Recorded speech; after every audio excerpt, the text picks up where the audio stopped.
Navbatda ko'rinib jarayonimiz Buxoro viloyati Vobkent tumaniga avtomatik darvozamizni o'rnatib berganmiz. Darvozamizni bo'yiga 2.67 ga, eniga 3 bo'lgan, yonda kaltkasi 1 metrga 2.67 bo'lgan. Ish jarayonimiz bitdi. Mana egalarga pultini topshirmoqdamiz. Tog'a qulluq bo'lsin. Rahmat. Shu bizni kuzatayotganlarga ikki og'iz fikringiz.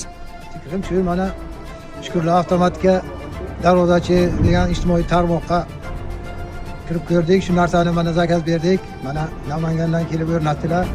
Juda ham ma'qul tushdi bizlarga. Mana sifatli hamma narsalari ham ajoyib ekan. Rahmat, qo'llari dard ko'rmasin.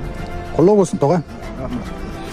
Kimga shunaqangi sifatli avtomatik darvozalar kerak bo'lsa, ekran pastdagi nomerlarga aloqaga chiqaverasizlar. Batafsil ma'lumot telefonda berib o'tamiz.